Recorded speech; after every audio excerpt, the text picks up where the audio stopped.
তার পাশের ঘরটাতে আমি। কিন্তু আপির ঘর কোনটা?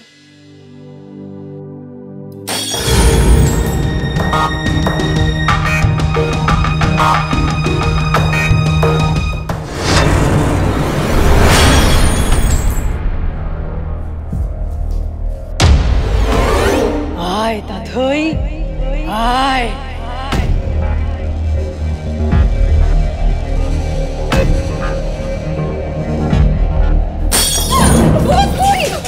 এটা ভূত, নিশ্চয় ভূত।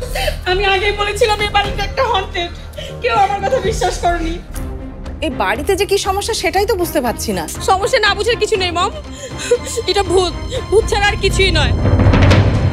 তখন তো খুব সবাই আমাকে নিয়ে হাসাহাসি করছিলে, আর এখন কি? জানো উপরে গিয়ে দেখে আসো কি অবস্থা। ভূতটা সব নাচানাচি করছে। কি বললে? ভূত? ভূতের নাচ? ভূত বলে কিছু থাকলে তো ভূতের নাচ দেখতে পাওয়া যাবে। ভূত বলে যদি কিছু নাই থেকে থাকে তো যাও না উপরে গিয়ে দেখে আসো কি হচ্ছে। ঠিক আছে, আমি দেখছি। এই তাথই, এত সাহস দেখাতে হবে না। আর উপরে কি আছে না আছে তার তো ঠিক নেই। এত রাতে যেতে হবে না, কাল সকালে দেখা যাবে। আরে আম্মু, কিচ্ছু হবে না। আমি উপরে গিয়ে দেখে আসছি কি হচ্ছে।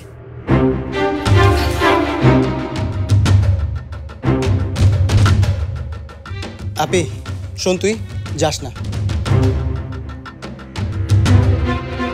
আপি আয় দাদুই আয়, তোর জন্য আমি কাচের বিছানা সাজিয়ে রেখেছি।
কে আপনি?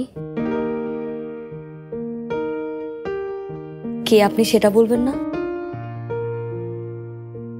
তাহলে অন্তত এটা বলুন, আমার জন্য এত কিছু কেন করছেন আপনি? কারণ আমি করতে চাই হয়তো। আমার প্রশ্নের উত্তরটা কিন্তু হলো না।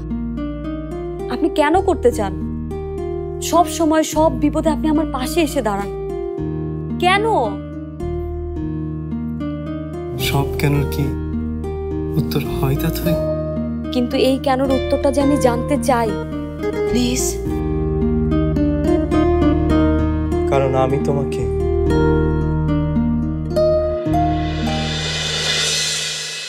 এই ভাঙা বাড়িটাতে একদিন আমরা নতুন সকাল নিয়ে আসবো।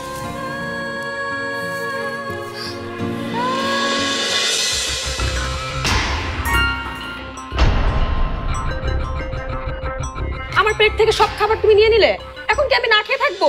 তোমার সম্পর্কে আমি কিছুই জানি না, কিচ্ছু না। কিন্তু আমি জানবো, আমি তোমার সম্পর্কে সব জানবো।